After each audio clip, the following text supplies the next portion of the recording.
I'm getting the frame ready to paint it, and you just want to sort things out before you do paint, because once you paint it, it's kind of hard to go back and weld something on and mess up the paint. So I'm dealing with the torque converter.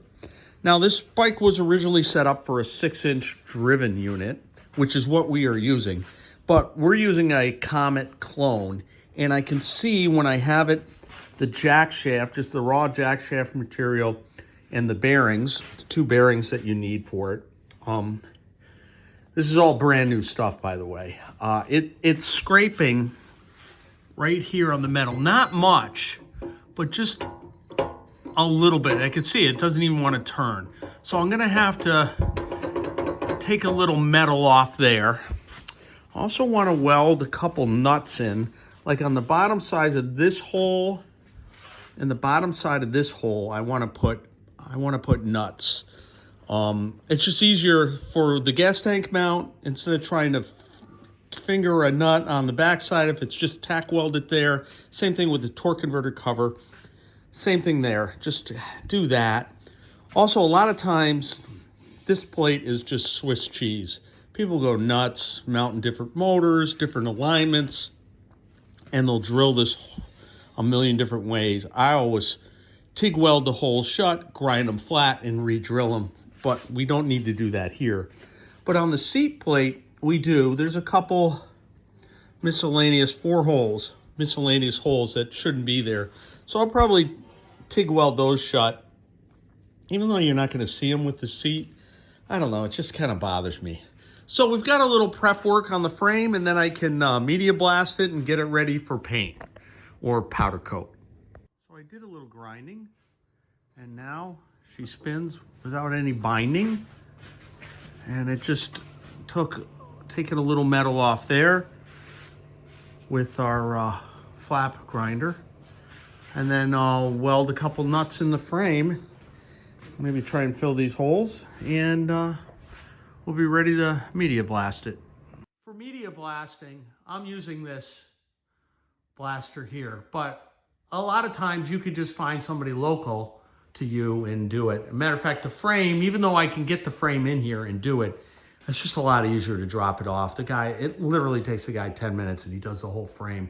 And I think he charges me like 30 bucks. It's almost just worth it to do that, other than to spend, I don't know, it'd take at least an hour, if not 2 hours, for me to do it in this cabinet with this compressor setup. But you can get, this is how I do all the smaller parts. And I've done frames too. I don't want to say that I haven't, because I have. But once you get all this stuff media blasted, then you can move to doing some powder coating. All right, here's the swing arm. I media blasted it. But the important thing is that I got the center pivot point removed, and I've installed a brand new one. You can actually buy these brand new pivot rods, this thing here, which is just a 5/8 inch shaft with threaded about 1.5 inches down on both sides, 3/8 24 thread. That's all it is. But you can buy them. Black Widow Motorsport has them, but they have to rotate. See how this spins really nicely in here? It has to, okay? If your existing one doesn't come out like this, which they never do, you're gonna have to use a mill and drill it out. Now, I've tried heat, don't do it. You just end up distorting this here. I've tried a press, same thing, you end up distorting this. There's just no way other than to drill it. And the way I do it on this is I set it up in the mill like this, and obviously raise the mill head or lower the table, whatever the case may be with your mill, and then drill it out. Now, since the rod is already drilled for 3/8 inch bolts, you start with the 3/8 inch drill bit, and it'll auto center in here as you go through, and just go down halfway on this side, spin it around, go halfway on the other side.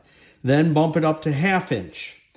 And then you can try punching, if you've got a 5/8 bar, you can try punching it through. A lot of times it breaks loose with the 1/2 inch, But if it doesn't, then you go to 5/8 and or even a little under 5/8, and you can you get this bar clear, and then you'll have your pivot point all set for a brand new one. What it would require to get the gas tank prepped for some powder coating. Now, part of the problems with gas tanks is that they're largely soldered together. I know people think they're welded, but they're not. They're soldered. Like this filler neck is soldered to the base metal on the gas tank. And because of that, the solder used melts at about 350 to 375 degrees, and we powder coat generally at 375 to 400 degrees.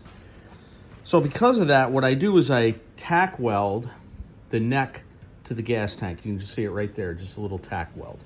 And I also do that on the bottom metal because, again, this mounting hardware is soldered to the tank. So I do a little tack weld there, and I do a little tack weld there. And then the bung, that's what this plate is called, that the spigot, the gas tank petcock is screwed into, that is also soldered. So I TIG weld that all the way around because I can guarantee you after you powder coat, there won't be enough solder on there and it'll leak. I also drill a little mounting hole here because I am going to powder coat the gas tank upside down. You want to do that because I don't want the solder. It's just easier this way, trust me. I've done it a bunch of different ways. In mounting it, I can use this little mount hole here and these two mounting holes to hold it upside down. It just works out better. You can see where I drilled the hole there. It hasn't wrecked any of the solder or what little welding was done on this from the factory. Also, if there's any dents, I fill them with JB Weld. You can't use body filler. Body filler will collapse at about 300 degrees. So since we're powder coating at roughly 400, JB Weld's the only way to go, and it has to be the 24-hour JB Weld, not the 30-minute. 30-minute just destroys itself with gasoline. So you put it on. Actually, what you can do is you can warm the tank with a propane tank just to get it a little warmer, maybe 150 degrees, and it makes the JB Weld go on like butter with, you can just use, a spatula almost. It kind of flows really nice. Let it dry 24 hours, and then I use the DA sander to sand it smooth. This guy only had to bead blast, media blast in the cabinet, and we've already talked about how we had to remove the center. This thing's ready. So these two parts are ready. I'm gonna go ahead and powder coat those and make myself feel better that we're actually getting somewhere with this whole process.